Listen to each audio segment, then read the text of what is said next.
Hola, ¿qué tal? Vamos a continuar con la lectura de la obra de Sigmund Freud. Estamos en el capítulo 5 de Psicopatología de la vida cotidiana. El capítulo tiene por título El trasladarse y estamos viendo un abordaje muy, mm, voy a usar la palabra delicioso, no puedo pensar en otra cosa. Muy rico, un abordaje muy rico de Sigmund Freud hacia tres autores, Meringer y Meyer, que fueron investigadores del campo lingüístico, y Wundt, Wilhelm Wundt, que fue también conocido en la historia de la psicología como el padre de la psicología experimental. Antes de entrar en el texto, quiero mostrarles la foto de atrás que ahorita se está descomponiendo por cuestiones, digamos, de iluminación. Bueno, a mis espaldas, siempre y cuando la iluminación nos permita verlo, está el joven Sigmund Freud, seguido de Rosa, la madre de estos niños. A ver, ¿cómo se llama? Amalie. Y la pequeña Dolphy Freud. Ay, esta chiquita de acá, esta pequeña de acá. Ah, ¿dónde está? Aquí está. Esta pequeña es Dolphy Freud. Esta foto fue tomada en 1864 y se acompaña aquí en mi memoria, que fue donde la obtuve, de la siguiente porción de la interpretación de los sueños. Cuando yo tenía 6 años, mi madre, que procuraba darme mis primeras lecciones sobre las cosas, me dijo que me dijo que estamos hechos de tierra y que por eso teníamos que volver a la tierra, cosa que me resistí a aceptar y manifesté mi incredulidad. Mi madre frotó entonces entre sí las palmas de sus manos y me mostró las negras escamas que de este modo quedan arrancadas de la epidermis como prueba de la tierra de la cual estamos hechos. Asombrado ante esta demostración ad oculos, es decir, frente a mis ojos, frente a mi vista, me rendí a la enseñanza que más tarde escucharía expresada en las palabras: tú le debes una muerte a la naturaleza, la interpretación de los sueños. Ciertamente es una lección, digamos, difícil para un niño de aproximadamente 6 años, más o menos el tiempo en el cual esta fotografía de Sigmund Freud fue tomada. Ahorita quisiera corroborar este dato. No recuerdo exactamente la fecha de nacimiento de Sigmund Freud, 1856, 6 de mayo. Mira qué curioso, era Tauro. 6 de mayo de 1856. Entonces, para esta fecha, 1864, Freud tenía 9 años. No, espera, 56 al 60 tenía 4 años, tenía 8 años en esta fotografía, 8, 9 años. Aquí no nos dice exactamente el día, el mes en el cual esta foto fue tomada. Entonces, aproximadamente 8 años tendría aquí el niño Sigmund Freud. Y por último, finaliza aquí esta pequeña cita de la interpretación de los sueños con la nota: Amalie Freud, nacida como Nathanson, es decir, la madre de Freud tenía por apellido Nathanson. Nació en 1835 y murió en 1930. En fin, vamos ahora sí a abordar el texto del Trastrabarse. Ya estábamos abordando unos ejemplos que voy a permitirme leer el párrafo antes de los ejemplos. Ya se habían dado algunos, pero estábamos a punto de entrar a los ejemplos que Sigmund Freud añadió después de la primera edición, ¿vale? Dice: entre los ejemplos de trastrabarse por mí mismo compilados, difícilmente haya uno en que en que la perturbación del habla pueda reconducirse de manera única y exclusiva a lo que Wundt, o también lo podemos leer Wundt, llama, entre comillas, efecto de contacto entre los sonidos. Ajá. Esto se ha visto en los videos pasados, específicamente en el video pasado se habló de Wilhelm Wundt. Yo descubro, dice Freud, casi siempre, además, un influjo perturbador de algo situado fuera, es decir, la palabra fuera está destacada, fuera de la oración intentada, y eso perturbador es un pensamiento singular que permaneció inconsciente, que se da a conocer por medio del trastrabarse y que hartas veces solo puede ser promovido a la conciencia mediante un análisis detallado, o bien se trata de un motivo psíquico más general que se dirige contra el dicho entero. Esta fue la cita, digamos, que por medio de la cual se introduce un trabajo que va haciendo Freud de los dichos acumulados por él o observados por él a partir de este fenómeno del trastrabarse, ajá, que, como hemos dicho antes, podemos también definirlo como un atropello que hacemos de nosotros mismos al momento de querer poner una idea o una intención en palabras. Eh, Ese texto que les acabo de compartir estaba en la página 64 o 64. Ajá. Luego, les recuerdo que estamos abordando un capítulo algo extenso. No creo que en las tantas horas que ya llevamos, eh, no hemos llegado a la mitad del capítulo 5, pero estas horas también se han extendido por, digamos, lo complejo del texto. Y por complejo no me refiero necesariamente a difícil. El texto tiene unas ideas de las cuales me he encargado como de detallar, una especie de planteamiento de conformación del fenómeno lingüístico. Ujú. La forma a través de la cual el individuo se relaciona y a través de la cual también podemos explicarnos estos fenómenos en los cuales la comunicación se ve estorbada. Ajá. Como la cita que acabo de compartir con ustedes, por un pensamiento o una intención inconsciente. Antes de continuar, y tampoco este comentario será muy amplio, esta intención no puedo yo sino asociarla con la histeria, una doble intención o una intención contraria que se levanta al momento de querer nosotros plasmar una intención particular. Pero bueno, para más detalles, por supuesto, acerca del fenómeno histérico, véase los videos que hemos hecho que en este espacio, que he hecho sobre el volumen 2, estudios sobre la histeria, ¿vale? Retomo entonces la lectura que la habíamos dejado en la página 70, que por cierto, hoy soñé 70, el número 70, y no me equivocaba.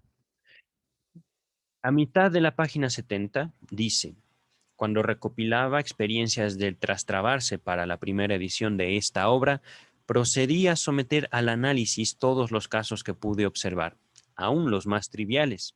Desde entonces, muchos otros me han dedicado a la divertida tarea de reunir deslices en el habla y analizarlos, lo que me permite ahora escoger entre un material más rico, perdonen.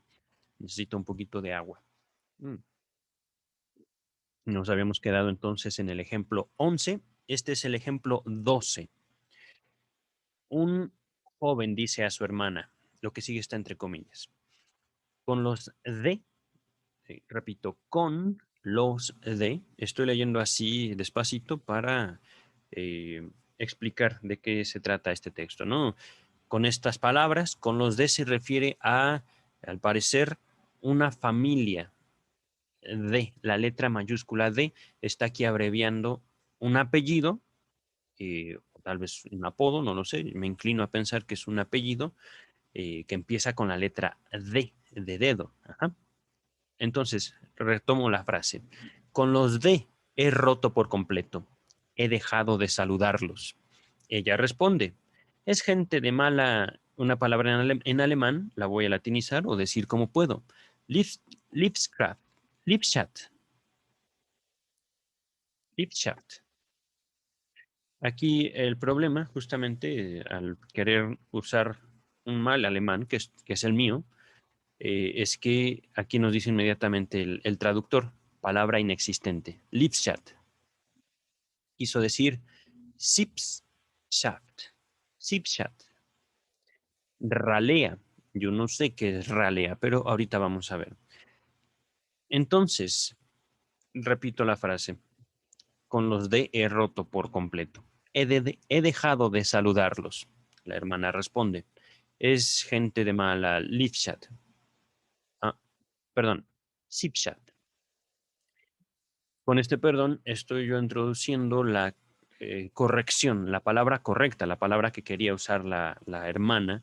¿Y cómo sabemos que quería? Porque se introduce, digamos, en un contexto lingüístico. Es decir, el hermano está hablando de un acto que hace, digamos, hacia una familia, dejar de establecer una relación que puede ser afectiva, que puede ser de simple comercial, no sé.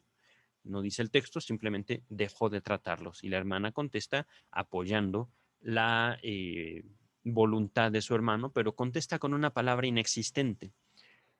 Aquí, ralea, me voy al diccionario de la Real Academia Española para definir esa palabra, ralea. Ralea quiere decir, según la RAE, Real Academia Española, del francés antiguo, ralé, ida, manera en que se dirige el ave de rapiña sobre la presa. Ralé, ralé, especie, género, cualidad. Esa es la primera definición de ralea. La segunda definición es un nombre femenino, nombre,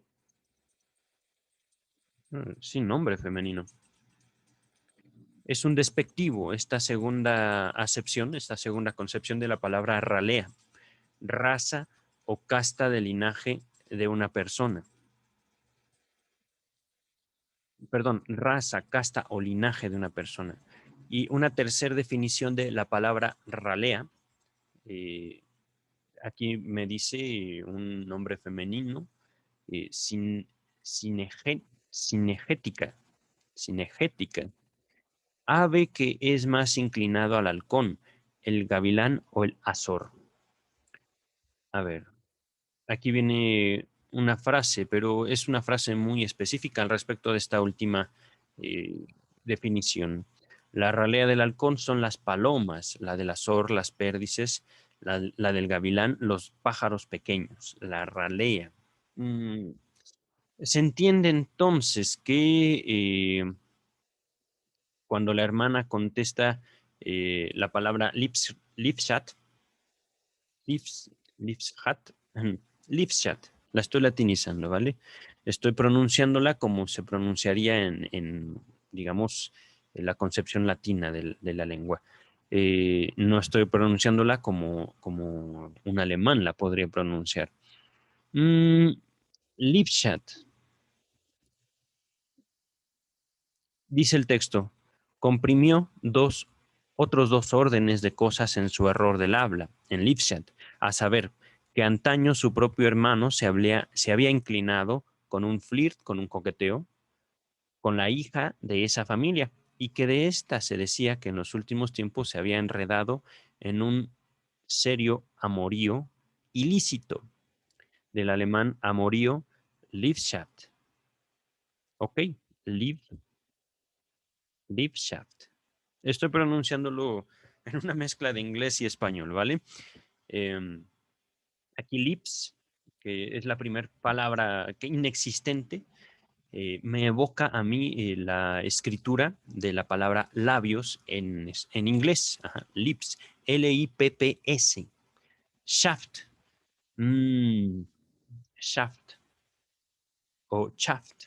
Ajá, lipshaft es la palabra inexistente en lugar de shift, zipshaft, zipshaft. Y aquí entonces en zipshaft era la palabra que quería decir que es como es una mala calaña, por decirlo algo así, de alguna manera. Estoy usando una palabra que también en español tiene una concepción negativa, una concepción despectiva. Ajá, calaña. Aquí en el texto literalmente dice ralea. Ese era el ejemplo número 12. El ejemplo número 13, aquí nos dice la nota a pie de página número 25. Este ejemplo fue agregado en 1912. Más tarde, Freud aludió a él en sus conferencias de introducción en el volumen 15. Un joven interpela a una dama por la calle con estas palabras: Señorita, permítame, permítame que la acomtraje.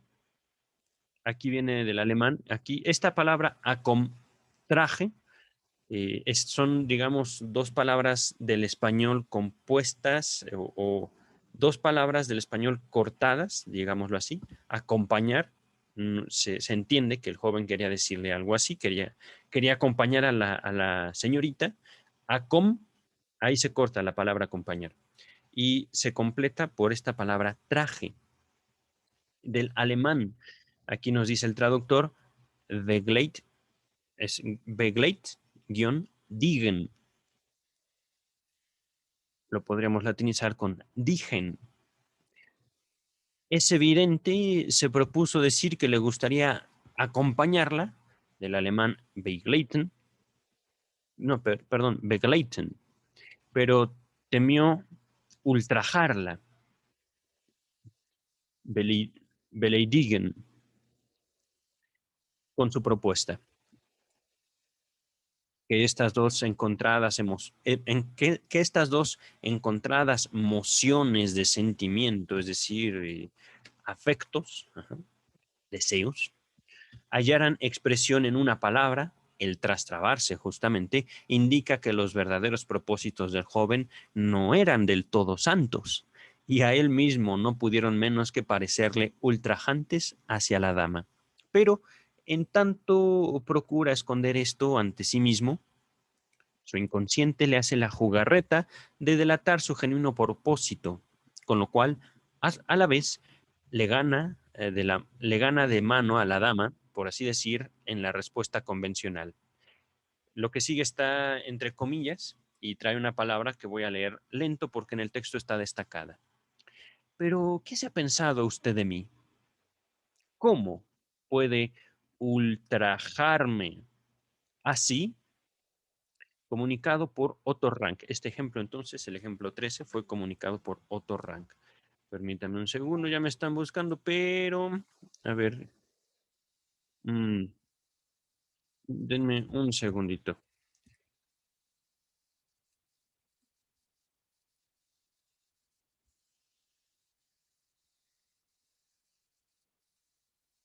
Ok, continuamos. Recojo algunos ejemplos de un artículo de W. Stickel titulado Confesiones inconscientes. Aquí hay dos notas a pie de páginas. La primera es al respecto de esta frase: recojo algunos ejemplos, nota 26. Los ejemplos 14 a 20 fueron agregados en 1907. Y por supuesto, en cuanto a el artículo de Stickel, Confesiones inconscientes, viene la nota 27 que nos dice, Stickel 1904. Quiere decir que este artículo de Stickel fue publicado en 1904. Nos dice entonces el ejemplo 14. Entre comillas está todo. El ejemplo que sigue descubre un aspecto desagradable de mis pensamientos inconscientes. Quiero dejar consignado, ante todo, que en mi condición de médico nunca reparo en mi ventaja y tengo en vista exclusivamente el interés del enfermo, como es natural. A una enferma que ha sufrido una grave afección, le presto mis auxilios médicos en su convalecencia. Hemos pasado juntos muchos duros días y noches. Repito, hemos pasado juntos muchos duros, así está escrito. Me pareció rara esa frase. Días y noches. Me hace feliz encontrarla mejor. Le pinto las delicias de una estadía en Abasia. Abasia me suena también como una enfermedad, algo de patología que se ha visto eh, mm, en los primeros tomos de la obra de Freud, pero esta Abasia es con B labial, B grande, W, es decir, W, W grande, W labial y con Z. Ajá. Es un lugar entonces. Y consecuentemente agrego, entre comillas, pues usted, según espero, no ha de abonar, perdón, no ha de abandonar pronto el hecho. Puntos suspensivos. Aquí hay algo, entonces, voy a finalizar esto, ¿no? Esta frase de Stickel. Es evidente que ello brotó de un motivo egoísta, de lo inconsciente, es decir, mantenerla en el lecho. Poder tratar más tiempo a esta adinerada enferma. Un deseo en todo ajeno a mi conciencia de vigilia y que yo rechazaría indignado. Ok. Continúa el el texto, el ejemplo 15, nos dice Freud, otro ejemplo de Stickel, ya lo sabemos, gracias a Strachey. Eh, todo lo que sigue está entre comillas. Mi esposa toma una gobernanta del alemán Franzosin, para prestar servicio por las tardes y luego acordar con ella las condiciones. eh, a ver otra vez. Mi esposa toma una gobernanta del alemán Franzosin para prestar servicio por las tardes y luego de acordar con ella las condiciones, quiere conservar las recomendaciones que trae. Pero la gobernanta le ruega que le permita llevárselas consigo y aduce este motivo. Ay, ¿qué es esto? Esto es francés, al parecer. Voy a leer la traducción. Todavía busco colocación para las tardes, perdón, para las mañanas. Yechechenko pour las après-midis. Pardon. Pour les avant-midis. Dice Stickel, no hay duda de que tenía el propósito de tentar suerte en otras casas y quizá obtener mejores condiciones. Propósito este que ella realizó en efecto. Ok, ok. Se entiende que la trabajadora, esta gobernanta, que iba a llegar a la casa de Stickel, eh, con esta frase, eh, quiero llevarme las recomendaciones que trae, es decir, supongo yo, cartas específicas, cartas de recomendación físicas, eh, papeles que decían, esta persona ha trabajado en tal y la recomiendo ampliamente y yo soy fulanito de tal. Ajá. Estas cartas, lo que entiendo yo es que podían ser recogidas, retenidas y por supuesto con un afán de conservar esas cartas en la casa en la cual uno llegaba a trabajar. Se entiende que esta trabajadora no aceptó, digamos, las condiciones que le estaba ofreciendo la esposa de Stickel y razón por la cual no quería dejar sus cartas. Ajá. El ejemplo 16, nuevamente, de Stickel, ¿no? Entre comillas.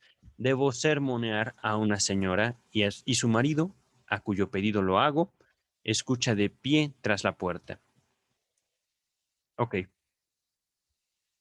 Al terminar mi reprimenda, que había causado visible efecto, dije, adiós, estimado señor. Así yo delataba para quien estuviera en antecedentes que el marido era consignatario de mis palabras, que yo las había dicho por cuenta de él. Ahí finaliza el ejemplo 16. El ejemplo 17. Entonces, el error, el trastrabarse, era justamente que Stickel hablando con una mujer, regañando a esta mujer fue lo que me llamó la atención, así como, ¿qué? ¿Por qué? ¿Por qué tiene la necesidad de regañarla? En fin, eso fue lo que hizo Stickel. Um, en vez de despedirse de ella como señora, adiós, estimada señora, adiós, estimado señor, le dice. El ejemplo 17 nos dice, el doctor Stickel informa acerca de sí mismo que durante cierto tiempo tuvo bajo tratamiento a 2 pacientes de Trist. Voy a latinizar este nombre. Es por supuesto el nombre de un lugar. Trieste. Trieste. Todo junto, ¿vale? Y siempre les trocaba, es decir, les cambiaba los nombres al saludarlos. Buenos días, señor Peloni, decía yo a Ascoli. Buenos días, señor Ascoli, a Peloni. Al comienzo no me inclinaba a atribuir motivos más profundos a esta confusión y le explicaba por los muchos rasgos que estos señores tenían en común. Ahí finaliza esta frase de Stickel Y continúa, me parece que Freud, pero luego pudo convencerse fácilmente de que el trueque de los nombres respondía a una suerte de vanagloria, pues por ese medio podía hacer saber a cada uno de sus pacientes italianos que no era el único triestino, es decir, de Trieste, que había viajado a Viena en busca de su consejo médico. Ah, mira, qué presumido el doctor Stickel. Ejemplo 18. El propio doctor Stickel, en una tormentosa asamblea general. Lo que sigue está entre comillas, ¿vale? Pelearemos, del alemán stritten, en vez de pasaremos, schritten, al punto 4 de la orden del día. Ok, ok, ok. Se entiende. Entonces, la frase era algo así, ¿no? Está ordenado un poco lento el ejemplo. El ejemplo, dicho de otra manera, es pelearemos al punto 4 del orden del día, ¿vale? No sé si se entiende así mejor. En vez de decir pasaremos o pasemos a platicar el punto 4 del orden del día, no, vamos a pelear. Ujú. El ejemplo 19. Un profesor de su conferencia inaugural, un profesor en su conferencia inaugural, lo que sigue entre comillas, es decir, dice la siguiente frase. Eh, Voy a leerlo primero de corrido en español.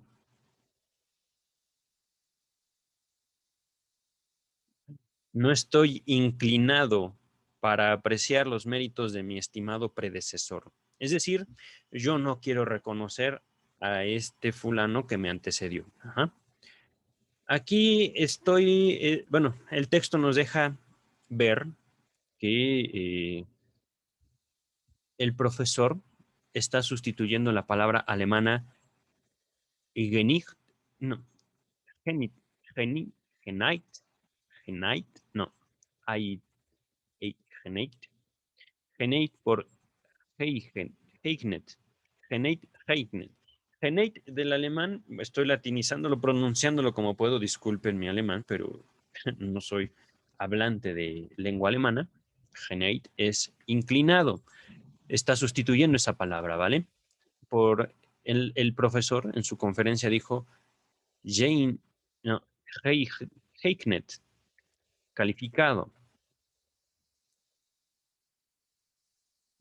En ese pequeño error de lengua que Genate y Heignet eh, está descalificando a su predecesor, ¿vale? No sé si a su antiguo profesor.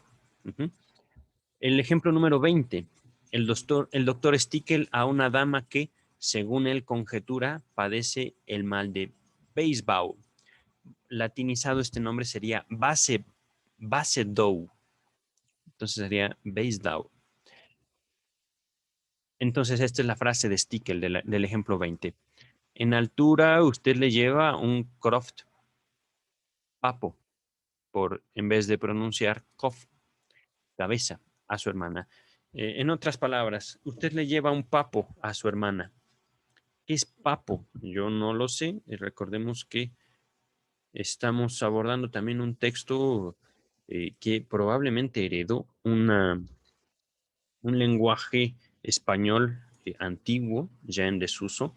Aquí dice papo, la Real Academia Española, parte abultada del animal entre la barba y el cuello. Entonces sería como un bulto aquí. Ajá. El ejemplo, la definición primera de la Real Academia. La segunda, buche de las aves. Ok, ya sabemos entonces qué está queriendo decir Stickel. La concepción tercera, moflete. La cuarta, poca vergüenza, atrevimiento, desfachatez. La cinco, aquí porque es un coloquialismo, la cuatro. Coloquial. La número 5, la palabra papo, en la expresión vulgar, quiere decir parte externa del aparato genital femenino. Mira, eso yo no lo sabía. La sexta, cada uno de los pedazos de tela ahuecada en forma de o en forma de bollo que sobresalía entre las cuchilladas en trajes antiguos. La número 7. Esta palabra también ya había aparecido antes aquí, cinegética, porción de comida que se da una vez al ave de rapiña, que se da de una vez al ave de rapiña. Ok. La octava concepción de la palabra papo, una palabra, un nombre masculino, coloquial, que dice España Occidental, bocio, es decir, para los españoles occidentales, según la Real Academia Española, es lo que estoy yo investigando en internet. Papo quiere decir bocio, B-O-C-I-O. No sé qué sea eso, ahorita lo vamos a ver. El número 9, plural, nombre masculino plural, moda de tocado que usaron las mujeres con unos huecos o bollos que cubrían las orejas. Yo podría pensar en el peinado de la princesa Amidala de Star Wars, que tenía justamente como bollos aquí a los lados de su cabeza, ¿no? Entonces, la octava, ¿qué es bocio? A ver, vamos a ver. Aumento difuso o nodular en la glándula tiroidea. Caramba. Ok, bueno, dejemos la Real Academia Española por un momento. Ya sabemos que esta mujer le llevaba un bulto a su hermana, un bulto de diferencia a su hermana. Ah, doctor Stickel. Ya ahí terminan entonces los ejemplos de Stickel. Vamos a continuar. Ah, no, aquí hay más. Pensé que antes James Strachey nos había dicho que del 14 al 20 habían sido agregados. Yo pensé que todos, ahí se limitaba la contribución de Stickel a estos ejemplos, pero el 21 nos dice también, ¿no?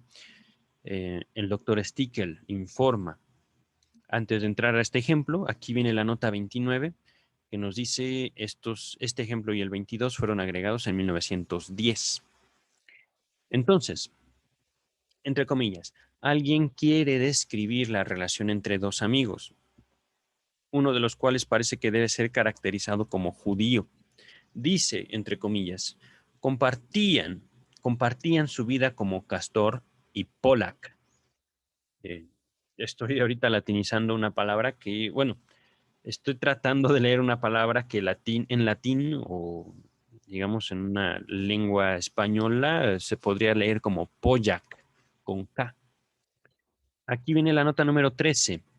Castor y Pollux son los gemelos celestiales, entre comillas, de la mitología griega. Pollack es un apellido judío muy corriente en Viena. Ok, entonces Pollack fue un error. En vez de Castor y Pollux, perdón, aquel hombre dijo Pollack. Dice el texto, en el ejemplo 21 continúa, en modo alguno fue un chiste. El hablante mismo no había reparado en su trastrabarse y solo se percató de él cuando se lo hice notar.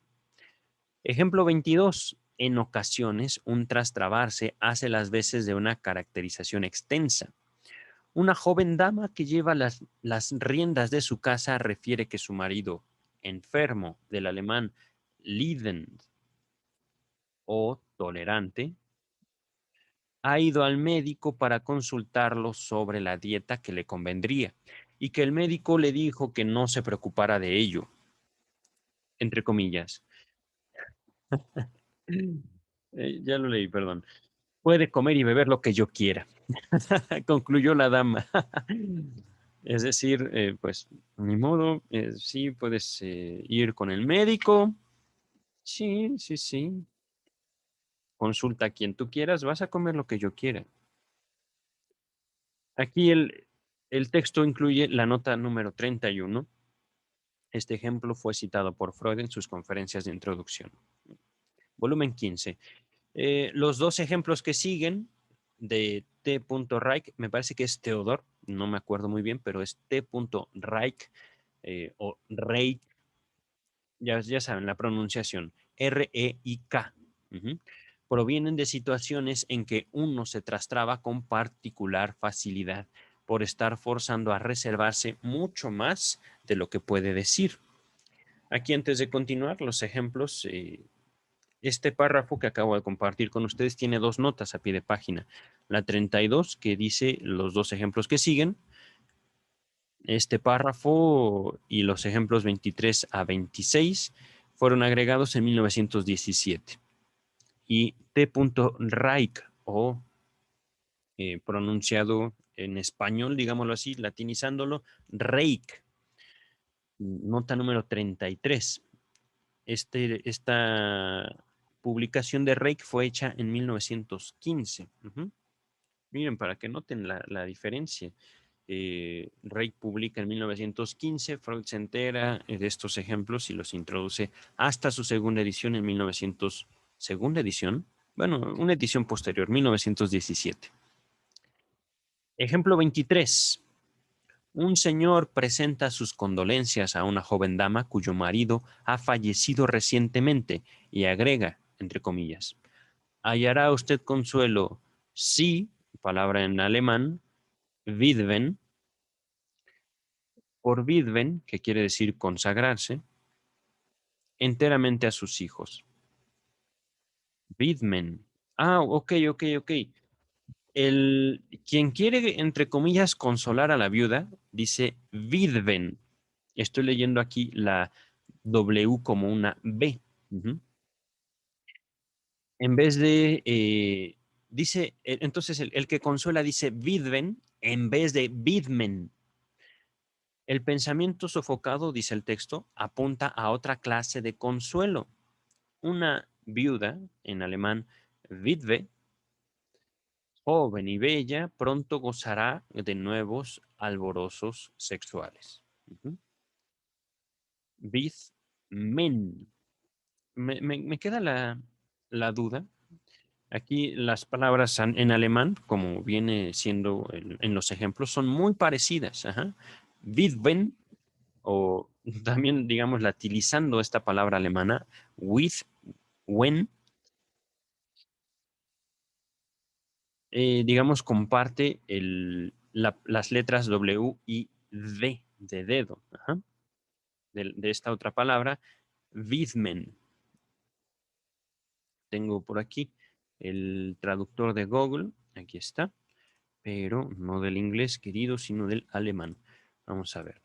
Widmen, dedicar. Ahora, widwen. Ay, caray. No existe esa palabra. Buen, a ver, vamos a... ¿Quién? W-E-N, que es como finaliza el widwen, quiere decir quién, según el traductor de Google. Pero bueno, vamos a continuar. Me queda duda, ¿no? Tratando como de comprender esta palabra alemana Wid, W-I-D. Lo podemos leer también como with. ¿Mm? El ejemplo 24 dice, el mismo señor platica con esa dama en una tertulia sobre los grandes preparativos que se han hecho en Berlín para recibir la Pascua y pregunta, ¿ha visto usted hoy la exposición en lo de Wertheim? Aquí viene la nota 34, pero voy a continuar. Está totalmente descotada. Es decir, aquí mezclan la palabra decorada con la palabra escote, escotada. El, el hablante, aquí el señor que se acerca a esta viuda, menciona entonces la palabra alemana deco, lo voy a latinizar, decolletiert, por decoriet, que quiere decir decorada. No había podido expresar en voz alta su admiración por el descote de la bella señora. Y hete aquí que el pensamiento prohibido se abrió paso mudando el decorado de una exposición de mercancías en un descotamiento. Con lo cual la palabra exposición, entre comillas, se aplicó inconscientemente en doble sentido, es decir, muestra. Aquí yo estoy, entonces, no sé si me he equivocado yo al asociar el escote, digamos, el vestido, digamos, que mostraba ya sea el inicio del pecho de la viuda. Me surge entonces la duda por la palabra descote. Descote. Aquí en México al menos, escote es justamente eh, esta, este corte, digamos, que tienen ciertas blusas, ciertos vestidos. Sí, descote, según la Real Academia Española, es lo mismo que escote. Y escotura de un vestido, dice la Real Academia, especialmente la que deja descubierta parte del pecho y de la espalda. Ajá. Segunda concepción, parte del busto que queda descubierto por estar escotado el vestido. La tercera, adorno de encajes pequeños cosidos en una tirilla de lienzo pegada al cuello de la antigua camisa de las mujeres por la parte superior que ceñía los hombros y el pecho. Ujú. Bien, continuamos entonces. Este ejemplo no ha terminado. Ajá. No, sí, ya terminó el ejemplo 24. Esta misma condición vale también para una observación de la cual el doctor Hans Sachs procura dar detallada cuenta. Ejemplo 25. Una dama me refiere acerca de un conocido común que la última vez que lo vio estaba tan elegantemente vestido como siempre. En particular, llevaba unos hermosísimos zapatos bajos de color marrón. Zapatos bajos del alemán, lo voy a latinizar, Halbschuhe. Halbschuhe. Ante mi pregunta sobre dónde lo había encontrado, informó, entre comillas, llamó a la puerta de mi casa y lo vi por los visillos bajos. No sé qué sea eso, pero continuó. Pero no le abrí ni di ninguna otra señal de vida, pues no quería que él supiera que yo estaba en la ciudad. Continúa Sachs. Mientras la escucho, pienso que me calla algo y que lo más probable es que no quisiera abrir porque no estaba sola ni vestida como para recibir visitas. Le pregunto con alguna ironía.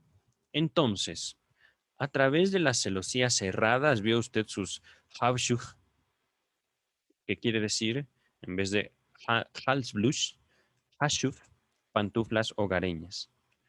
Eh, Voy a retomar este dicho de Sachs.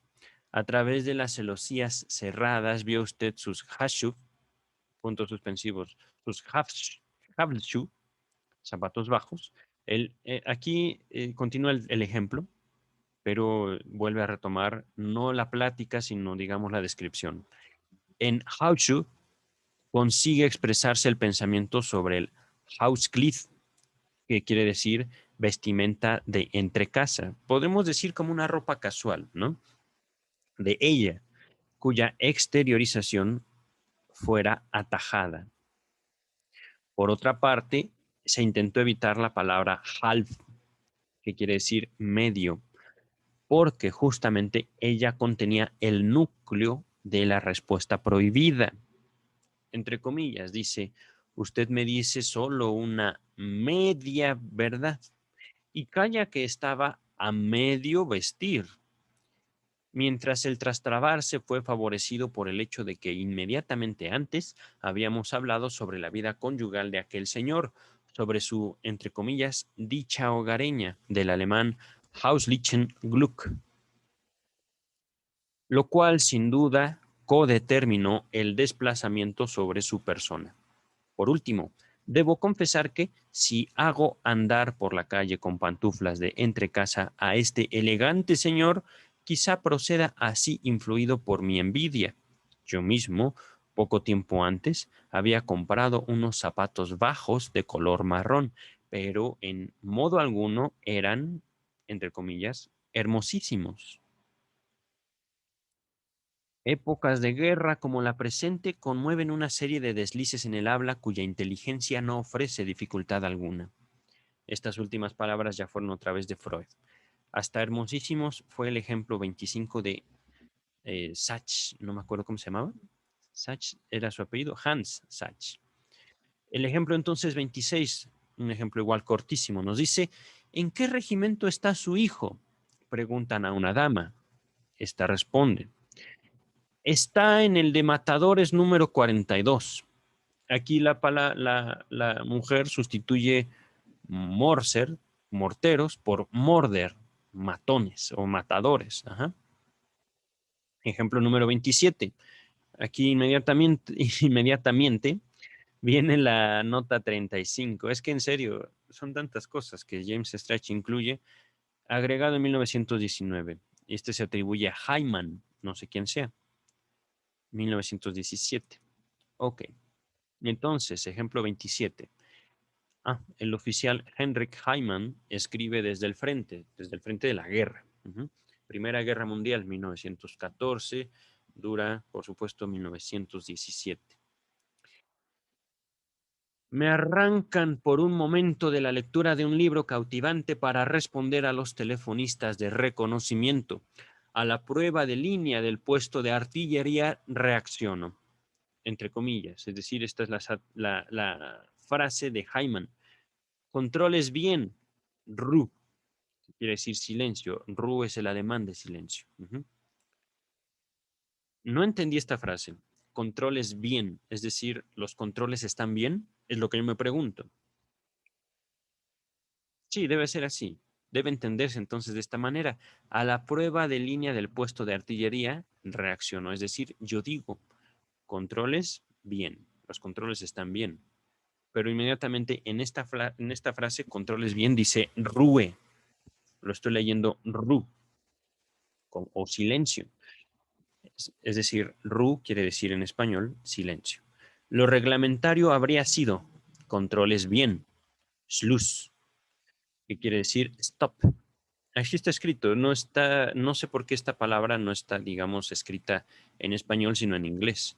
Schluss debe de ser la palabra alemana para alto. Denme un segundo, estoy pasando al traductor. Schluss. Uy, qué caray. Lo he escrito bien y, ya, me he equivocado. Ahí está. Suficiente. Schluss, que, a ver,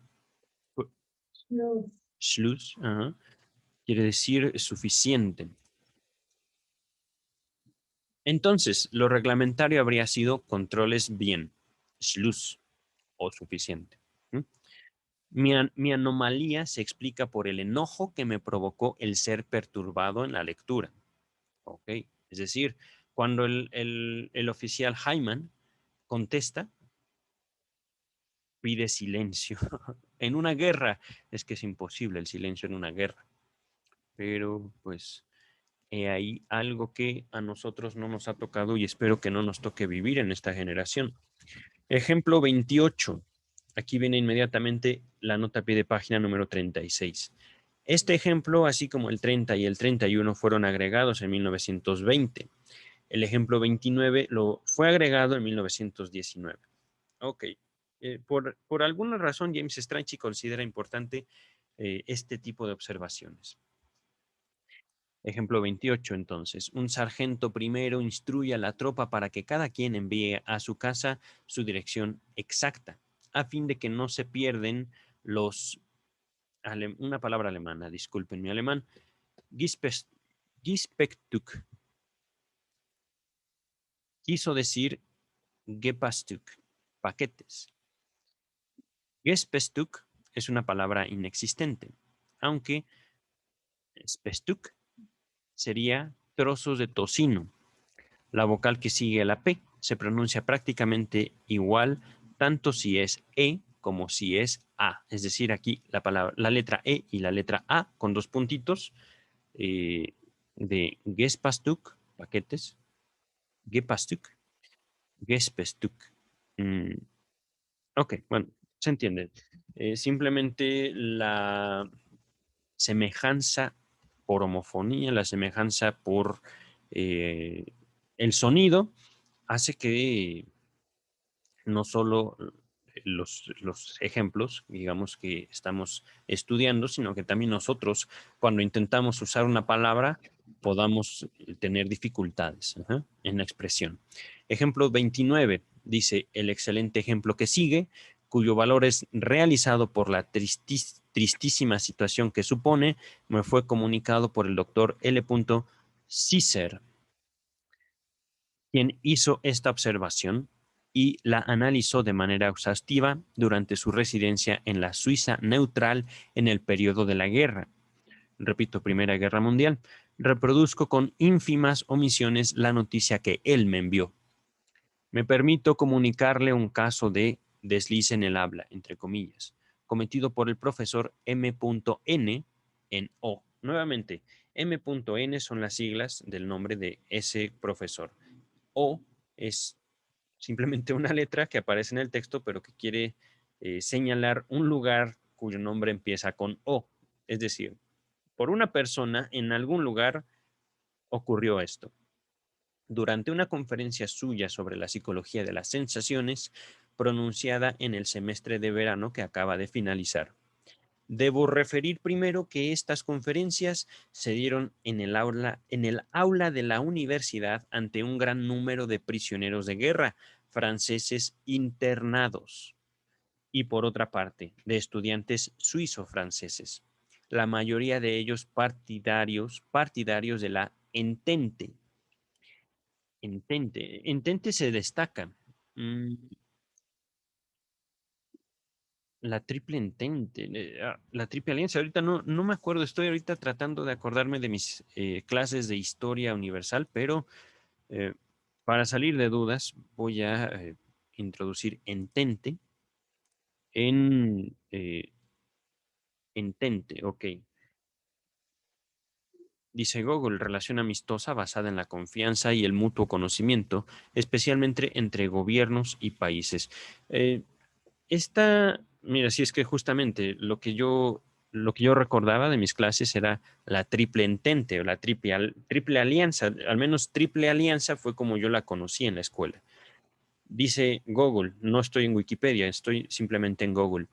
La Triple Entente fue un pacto firmado en 1907, conformado por la Alianza Franco-Rusa, la Entente Cordiale Franco-Británica de 1904 y el Acuerdo Ruso-Británico de 1907. Entonces, Entente, podríamos decirlo así, es como una amistad entre países. Continuamos con el texto. En O, no sabemos dónde era O, como en la propia Francia, la palabra Bosch o latinizado boché se usa universalmente y de manera exclusiva para designar a los alemanes. Sin embargo, en documentos públicos, así como en conferencias, etc., los altos funcionarios, los profesores y en general las personas que ocupan cargos responsables se esfuerzan por evitar la ominosa palabra por razones de neutralidad. Pues bien, el profesor N quería disertar sobre el valor práctico de los afectos y se propuso citar un ejemplo en que un afecto es explotado conscientemente para que un trabajo muscular no interesante en sí mismo se cargue de sentimientos placenteros y así se lo realice con más intensidad. Refirió entonces, en lengua francesa, desde luego, una historia que por esos días se había publicado en los periódicos del lugar, que la tomaron de un diario alemán. Cierto maestro de escuela alemán hacía laborar la huerta a sus alumnos. Para animarlos a trabajar más intensamente, los exhortó a imaginarse que rompían el cráneo de un francés por cada terrón de tierra.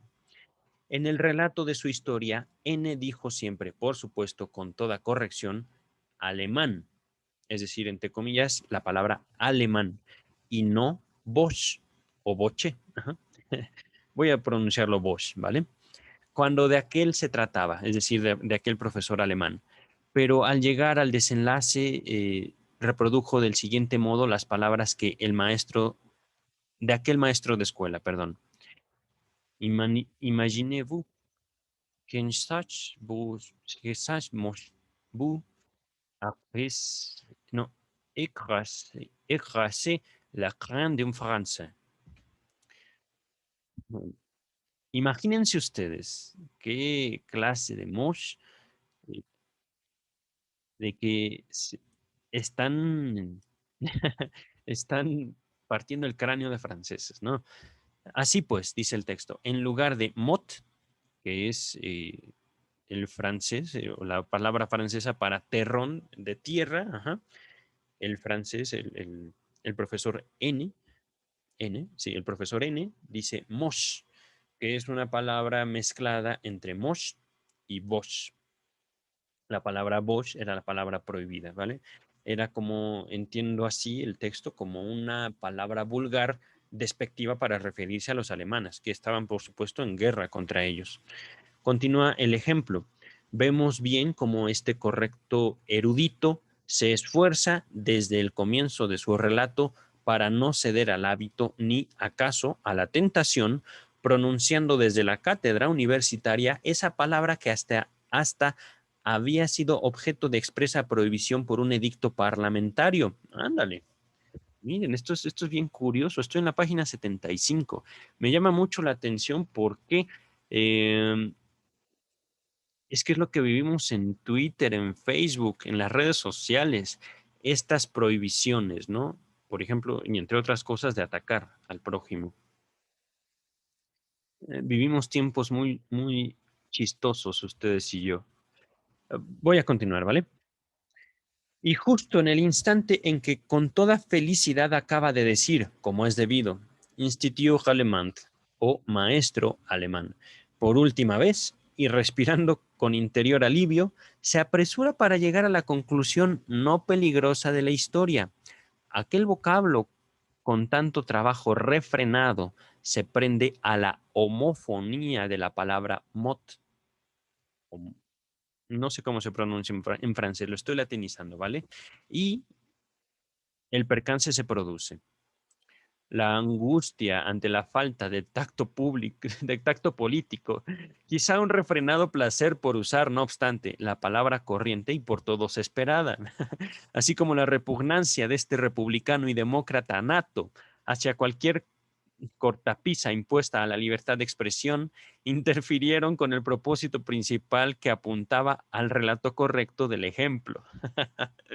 La tendencia interfi interfiriente es notoria para el orador y como no cabe suponerlo de otro modo, pensó en ella inmediatamente antes de trastrabarse.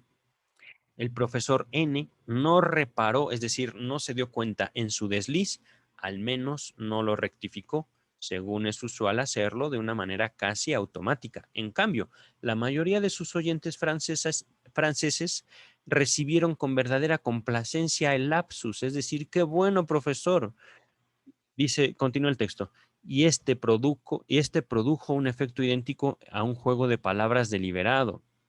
Es decir, bravo, yo, en cambio, viví este episodio, inocente en apariencia, con genuina excitación interior, pues si bien no podía, por motivos obvios, inquirir al profesor como me lo impone el método psicoanalítico, es decir, no le pudo preguntar, este desliz en el habla fue para mí una prueba decisiva de la exactitud de la doctrina por usted enunciada sobre el determinismo de las acciones fallidas y las profundas analogías y nexos entre el trastrabarse y el chiste. Es decir, aquí justamente por eso finaliza este ejemplo, el ejemplo 29, con la palabra chiste.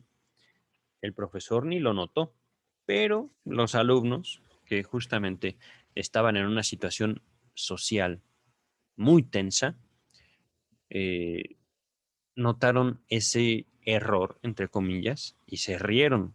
Les dio gusto que el profesor, tan pulcro en su habla, tan cuidadoso, haya, entre comillas, insultado. De alguna forma lo insultó a ese profesor alemán que invita a sus alumnos, supongo yo que eran niños o jóvenes, a partir cráneos franceses o imaginarse que estaban partiendo cráneos franceses mientras estaban arando la tierra.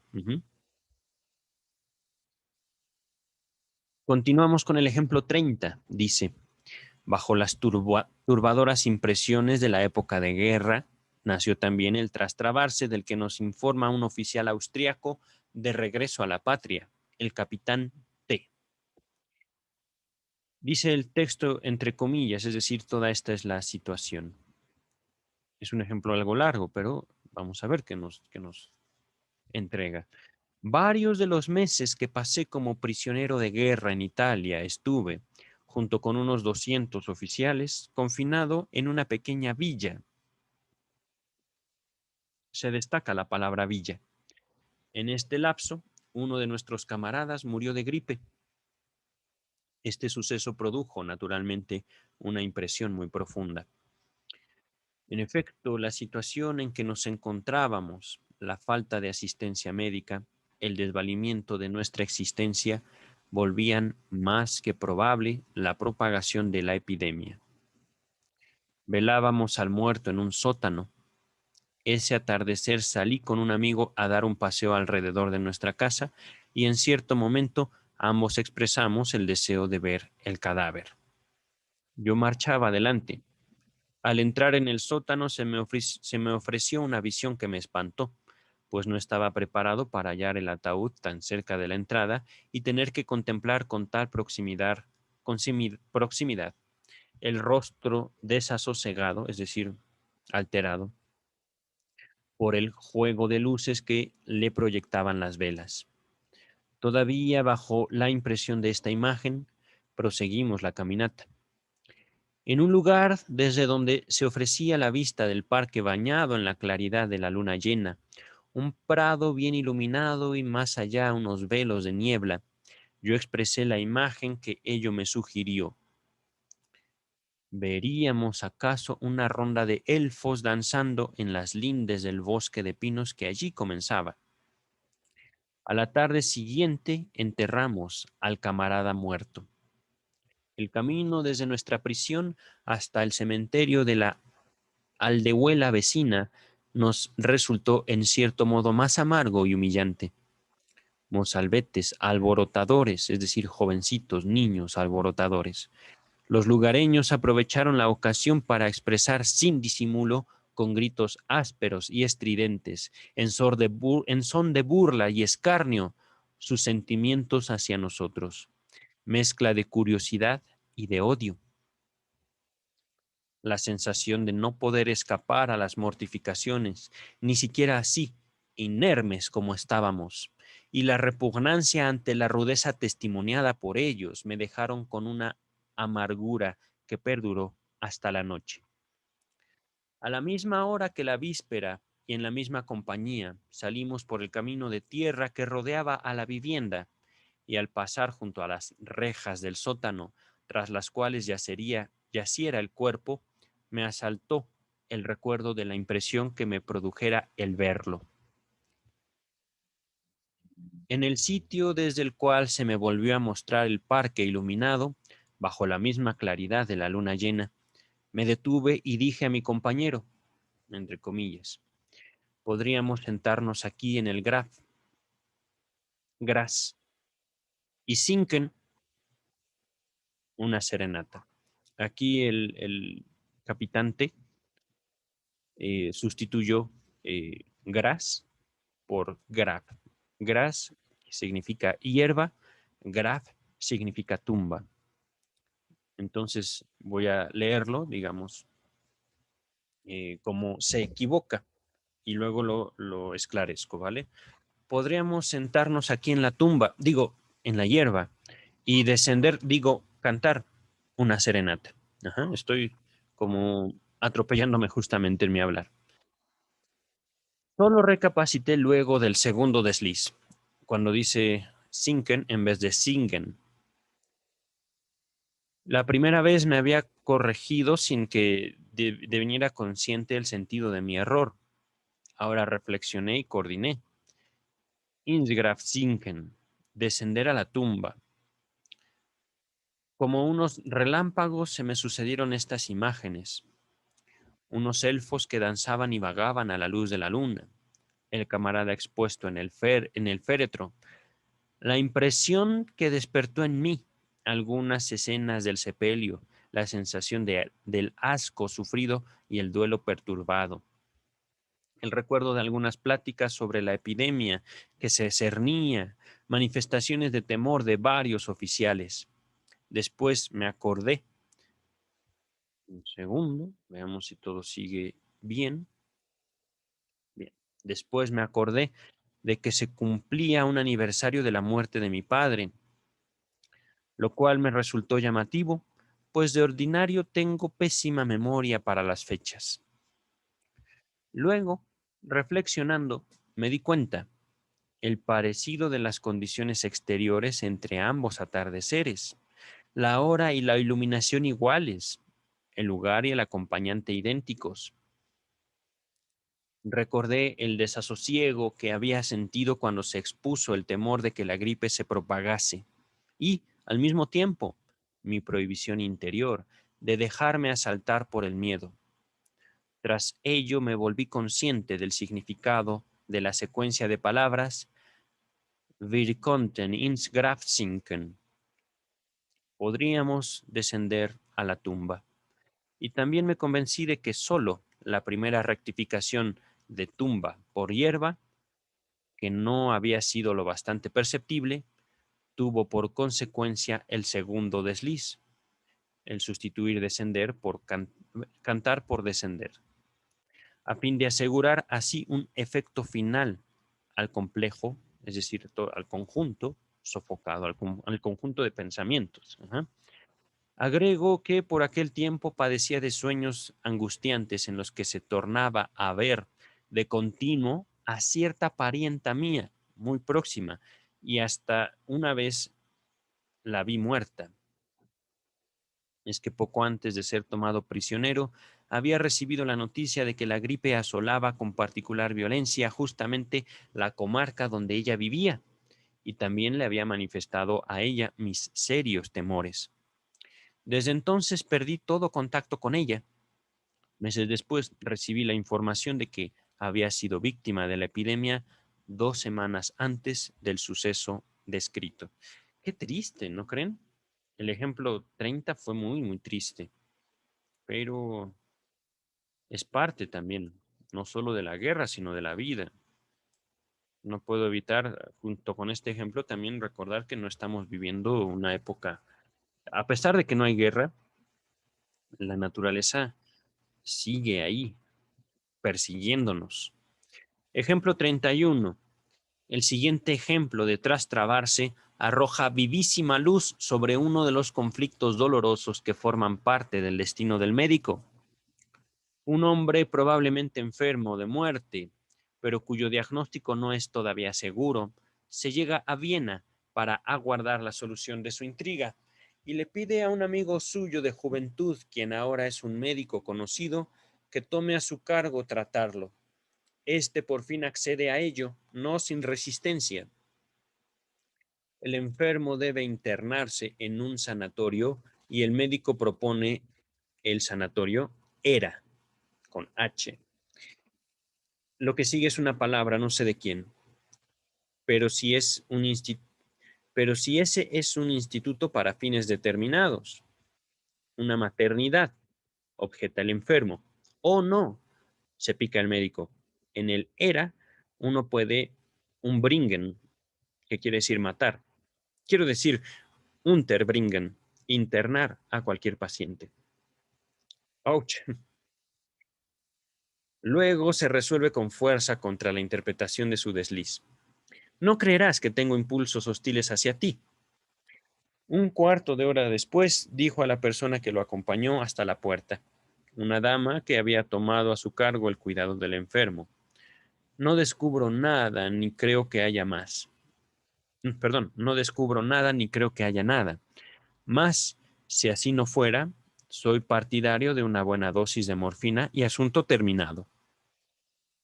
Ocurre que su amigo le ha impuesto la condición de abreviar su padecer mediante algún medicamento tan pronto se compruebe que su mal no tiene remedio.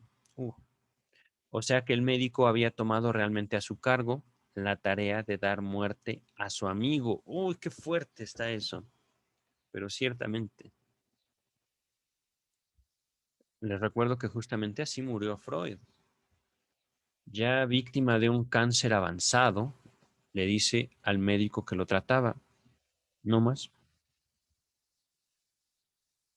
morfina. Deme toda la morfina para terminar con esto.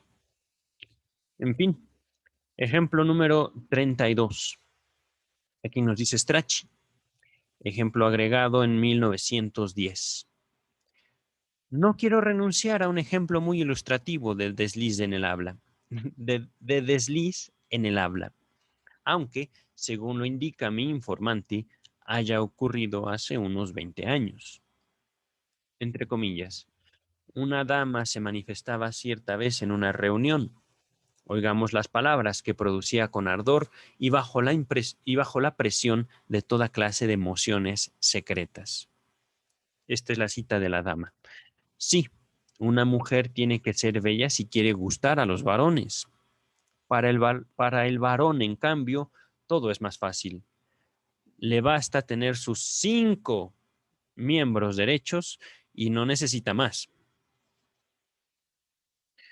Antes de mi comentario, finalizo este ejemplo. Este ejemplo nos proporciona un buen acceso al mecanismo íntimo de un desliz por condensación o una contaminación. Aquí se destacan las palabras condensación y contaminación, ¿vale? Nos remite aquí, me parece que es Freud, a la página 58. Cabe pensar que aquí se fusionaron dos giros lingüísticos de similar sentido. Viene una frase, le basta tener sus 4 miembros derechos. Le basta tener sus 5, del alemán Fund, sentidos, estar en sus cabales. Ok. A ver, dos giros lingüísticos de similar sentido. Estos son los giros lingüísticos. Le basta tener sus 4 miembros derechos, 4 extremidades, 2 manos, 2 piernas. Ajá. Le basta tener sus 5 sentidos, es decir, estar dedicado a su trabajo. Ajá. Pero, o pudo ocurrir que el elemento derecho del alemán Girard, no, Girard, voy a latinizarlo, Gerade, fuera el común entre sus dos intenciones del decir. Aquí viene otra frase, realmente no sé cómo leerla, la voy a leer así como aparece, pero vemos cómo la debemos entender, que es lo que destaca, ¿no?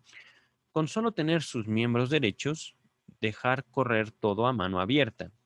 No entendí absolutamente nada, pero a ver, con solo tener sus miembros derechos. Derecho, se destaca la palabra derecho del alemán, lo voy a latinizar, así no se dice, pero en español se leería gerade. Dejar correr todo a mano abierta. Fungerade. Me parece que entonces estos son frases, digamos, coloquiales, frases típicas de aquellos tiempos, 1900 aproximadamente, 1910, eh, con los cuales los alemanes querían decir algo, no sé, no lo sé. Miembros derechos, yo podría pensar en que, digamos, tenemos un, un buen cuerpo, tenemos un cuerpo sano. Ajá. Dejar correr todo a mano abierta. Gerard. O, latinizándolo. Gerade. 5 derechos. 5. Sí, es que Gerade es derecho. 5 derechos. Voy a continuar con el texto, ¿vale? Para ver si nos lo aclara. Continúa el ejemplo, entre comillas, y nada nos impide suponer, además, que ambos giros, el de los 5 sentidos y el de los Geraden, 5 derechos, cooperaran para introducir en el dicho sobre los miembros derechos una cifra, primero una cifra, y luego el misterioso, entre comillas, 5 en lugar del simple 4. Ay, caray. Así está escrito realmente aquí este texto, así este ejemplo, me deja callado. Vaya, en vez de hablar de 4 miembros, que podríamos entenderlo, 4 extremidades, ella habla de 4 terminaciones. Perdón, de 5 extremidades, 5 terminaciones. Ajá. ¿Cuál es la quinta? No lo sé. No me atrevo a decir la quinta porque quiero saber ahorita. Eh, dice, dice el texto.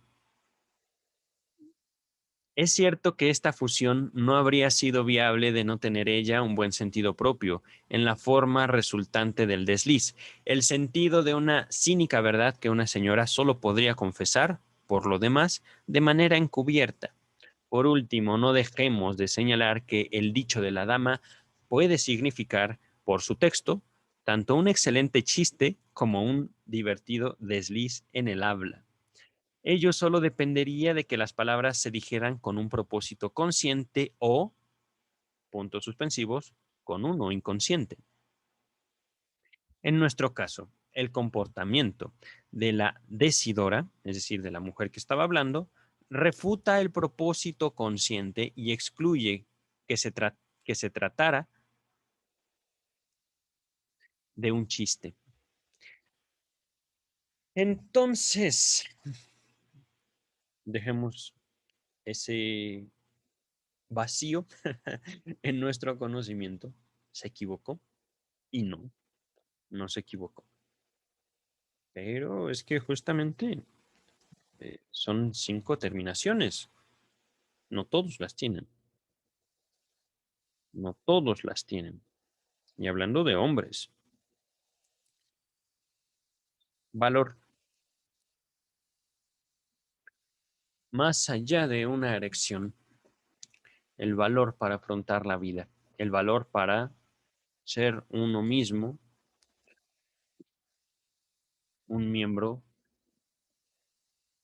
de un grupo, alguien que puede, ¿vale? La aproximación, continúa el texto, la aproximación del trastrabarse a un chiste, es decir, la cercanía entre un error en el habla y un chiste, puede llegar tan lejos como en el siguiente caso, comunicado por Otto Rank, en el cual la autora de aquel terminó por festejarlo ella misma como chiste. Antes de continuar, en este pequeño párrafo eh, vienen 2 notas a pie de página. Este párrafo y el ejemplo 33 fueron agregados en 1917, nos dice James Strachey. Esto, bueno, la nota a pie de página 39 nos dice que Rank publicó este ejemplo o este caso en 1913. Ejemplo 33. Lo que sigue está entre comillas, es decir, es la cita de Rank. Un marido recién casado a quien su esposa, preocupada por conservar su juventud, juvenil silueta, perdón. Repito, un marido recién casado a quien su esposa, preocupada por conservar su juvenil silueta, solo de mala gana le concede un comercio sexual frecuente. Me contó esta historia, que con posterioridad les hizo muchísima gracia a ambos. Tras una noche en que había vuelto a infringir el mandamiento de abstinencia dictado por su mujer, se afeita por la mañana en el dormitorio común y para ello se vale, como lo había hecho muchas veces, por comodidad, de la brocha de empolvar que ha tomado del cofrecillo de noche de su esposa cuando ella dormía. Antes de continuar, se entiende, se va a rasurar, se entiende que va a tomar un artículo, una brocha, justamente para ponerse, yo pensaría, jabón en la cara y no irritarse con una navaja. Sin embargo, toma la brocha de empolvar. Esas palabras están destacadas en el texto. Con brocha de empolvar se entiende que es una brocha que la esposa usa para ponerse maquillaje en el rostro. Ajá. Pero el marido, el esposo, la está tomando para ponerse jabón. Continúa el texto. La dama, extremadamente cuidadosa de su tez, es decir, de su piel, de su cara, ya se lo había reprochado en varias oportunidades y por eso le espeta ahora, con enojo. Ya vuelves a empolvarme con tu brocha. Se destaca aquí la palabra, o sí, la sílaba me, tú. Ajá. Ya vuelves a empolvarme, con tu brocha. Es decir, aquí hay dos errores. En primer lugar, el marido no se está empolvando, el marido se está poniendo jabón, supongo yo. No, son tres errores. No se está empolvando el marido, está haciendo otra operación con su brocha de empolvar. Ajá. Tercero, no era la brocha de él, era la brocha de ella. Ujú. Advertida, continúa el texto, advertida de su desliz por la risa del marido, quiso decir, ya vuelves a empolvarte con mi brocha. Termina por echar a reír también, divertida, empolvar, echar polvos. Es una expresión vienesa corriente para poseer sexualmente. Ah, miren. Y no ofrece muchas dudas el carácter de símbolo fálico de la brocha. Ah,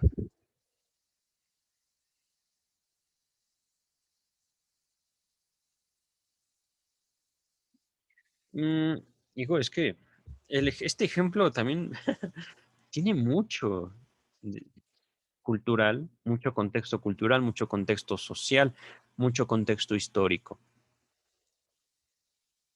Pero por supuesto todo a partir de la formación de un matrimonio, la formación de, digamos, una unión matrimonial, de una relación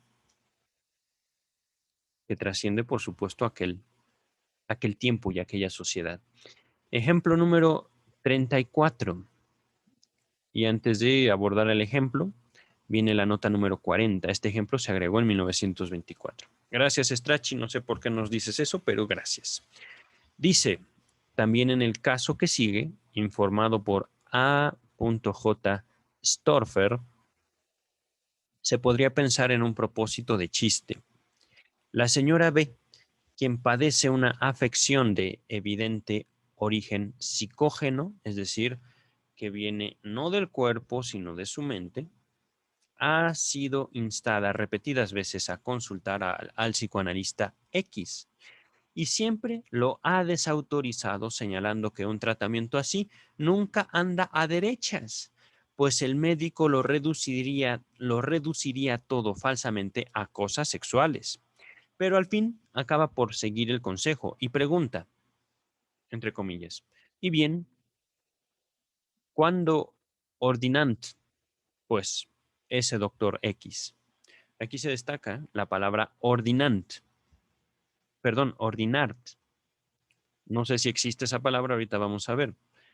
Quiso decir ordiniert, de ordinieren, que quiere decir atender. Ordiniant es una palabra inexistente, aunque ordinar es ordinario, vulgar, grosero. Es decir, en esa frase, por supuesto, está atacando al doctor X. El parentesco entre chiste y trastrabarse es testimoniado también por el hecho de que este suele no consistir más que en una abreviación. Ok, ok. Ejemplo 35. Nota 41. Este ejemplo se agregó en 1920. Terminados sus estudios secundarios, una muchacha se dio a las corrientes que dominaban en ese tiempo y se anotó en la Facultad de Medicina. Pocos semestres después había cambiado la medicina por la química. Pasados unos años, disculpen, pasados unos años, cuenta con las siguientes palabras las razones de aquel viraje de la medicina a la química. Ajá. Eh, entre comillas, las disecciones en general no me horrorizaban, pero cierta vez tuve que sacar las uñas de la mano a un cadáver y perdí el gusto por toda la química.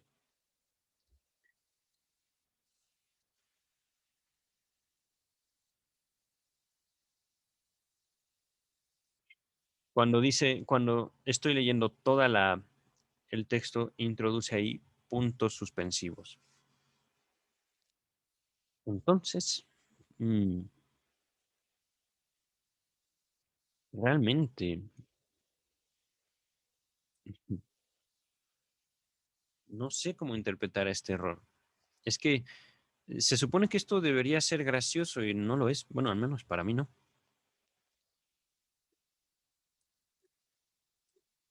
Ejemplo 36. Voy a continuar. Este ejemplo se agregó en 1912 y al igual que el ejemplo 37, Freud lo citó en sus conferencias de introducción en el volumen 15. Inserto aquí otro caso de trastrabarse cuya interpretación no exige un arte consumado. Entre comillas, el profesor de anatomía se empeña en explicar las cavidades nasales. Capítulo muy difícil de la espla- esplacnología, como se sabe. Me dio comezón en la nariz. A su pregunta sobre si los oyentes habían comprendido sus explicaciones, se oyó un sí general. Y apunta sobre esto el profesor, conocido por su arrogancia. Apenas puedo creerlo, pues las personas que entienden sobre las cavidades nasales pueden contarse en una ciudad de millones de habitantes con un dedo. Perdón, con los dedos de una mano. Es decir, solo yo. Ese sí lo entiendo, pero el pasado sí no. Entendí yo en el ejemplo 35 que la chica realmente odiaba la química. Eso fue lo que yo comprendí. Realmente puede ser que lo esté comprendiendo mal, pero en todo caso, si ella odiaba la química, qué triste su vida. Ejemplo número 37, para no detenernos mucho en mis propias complicaciones. En una ocasión, este mismo profesor de anatomía manifestó, en el caso de los genitales femeninos, a pesar de muchas, palabra alemán, Versuchungen, que quiere decir tentaciones, perdón, Versuch, experimentos, no, voy a decirlo de otra manera. En el caso de los genitales femeninos, a pesar de muchas tentaciones, perdón, experimentos. Ujú. Ejemplo 38. Aquí viene la nota 43 que nos dice se agregó en 1910. Ok, gracias, Strachey. Besos, Strachey. Al doctor Alfred Robitzek. Robitzek. Bistec, perdonen. Es una comida mexicana. Ya tengo hambre. Al doctor Alfred Robitzek de Viena, debo la referencia a dos casos de trastrabarse, tomados de un antiguo autor francés que reproduzco sin traducir en su idioma original, tomado de Brantôme, Bis des Gens Galants, Discours Secund. Oh, esta es una enorme cita en francés. Voy a evitarles la pena de escucharme leer en francés. Sigo estudiando, les juro, les prometo, pero es que en serio, recordemos que no solo es un texto que a veces toma el idioma francés, alemán, italiano, inglés, eh, culto, inculto, vulgar, específico, científico, pero también la brecha, digamos, del tiempo, la traducción que heredamos en la Standard Edition. eh, por mucho que estudie estos idiomas, siempre me termina sorprendiendo el texto.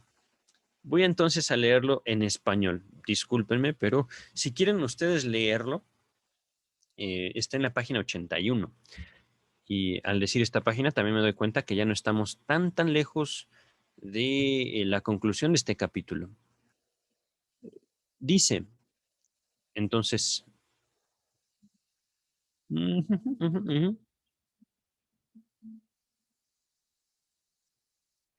así conocí a una muy hermosa y honesta dama mundana, que, platicando con un honesto caballero de la corte sobre los asuntos de la guerra durante hechos civiles, le dijo, he oído decir que el rey hizo romper todos los... Ahí, solo se dice la letra C, no sé qué se refiere. Hizo romper todos los de esa región. Quiso decir todos los puentes. A ver, déjenme ver. Rompre tous les... ok, ok. El, el Voluderie les ponts. Ok, ok. Puede pensarse que, habiéndose acostado poco antes con su marido y pensando en su amante, ella tenía aún fresco ese nombre en la boca, y el caballero ardió en amor por ella a causa de esa palabra. Otra dama que conozco, continúa ese mismo ejemplo, otra dama que conozco estaba conversando con otra de más alcurnia que ella, y luego de alabarla y exaltar su belleza, le dijo: no, señora, lo que os digo no es para adulteraros, queriendo decir adularos, que luego se corrigió. Hay que suponer que ella pensaba en adulterar. ¿Ok? Ejemplo 39. A ver, déjenme ver. No sé cuánto tiempo tengo. Yo creo que al menos voy a leer un poco más. Son como 50 ejemplos, pero aquí ya se introduce algo sobre terapia, o lo que alcancé a ver. eh, Inmediatamente terminado, estoy en la página 82, terminado el ejemplo 39, que es un ejemplo igual de corto que los que hemos abordado, viene un párrafo bastante amplio. No sé si abordarlo de una buena vez o interrumpir aquí. Ejemplo 39. Primero vamos a finalizar esto y ahorita investigo un poco más. Aquí en el ejemplo 39 se agrega la nota 24 que nos dice fue hecho y agregado, o fue agregado, perdón, al texto principal en 1924. También ahí, perdón, también hay, desde luego, ejemplos más modernos para la génesis de segundas interpretaciones de carácter sexual por trastrabarse. La señora F cuenta sobre su primera clase en el curso de la lengua. Viene la frase de la señora F.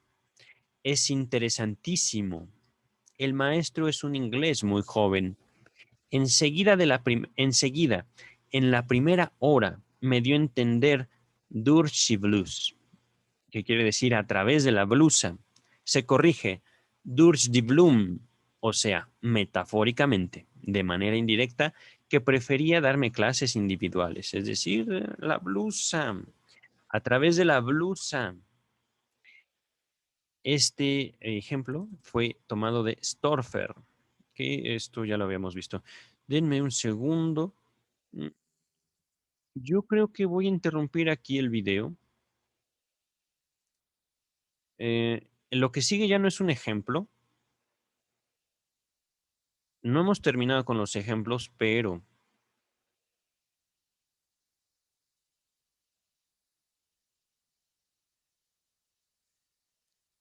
no hay un ejemplo, al menos en las próximas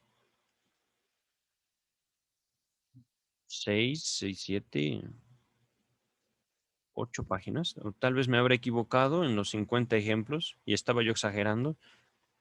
Eh, ok, ok. Ya no hay ejemplos al parecer. Pero bueno, voy a finalizar este video. Estamos en este momento en la página 82, me parece. Mm. El problema es que si continúo con los ejemplos o si continúo con la lectura, también eh, tendría yo, digamos, el compromiso adquirido de seguir con la idea. Y en efecto, me parece que ya no hay ejemplos. Sí, está bien. Finalizo aquí entonces el video. Página 82, 12 páginas. Leímos 12 páginas el día de hoy. Tantos como discípulos tuvo Cristo. Un montón de ejemplos. Pero, finalizados estos ejemplos, Freud va a tomar, digamos, otro contexto. Solo les adelanto esto. En el procedimiento psicoterapéutico del que yo me valgo para resolver y eliminar síntomas neuróticos, muy a menudo se plantea la tarea de pesquisar desde unos dichos y ocurrencias del paciente producidos como al acaso, un contenido de pensamiento que por cierto se empeña en ocultarse, pero que no puede dejar de denunciarse inadvertidamente de las maneras más variadas. Con esto finalizo este video. Lo voy a retomar esta frase, esto que les acabo de compartir, a fin, digamos, de volvernos a introducir en materia del estudio del texto, ¿vale? En materia del texto. Por el momento, entonces, sería todo. Les agradezco mucho su atención, su paciencia. Nos despedimos de su servidor y de la joven familia Freud. Hoy veo cómo las condiciones de iluminación también cambian mucho dependiendo de mi posición en el asiento. Muy bien. En fin, nos estamos viendo pronto. Bye.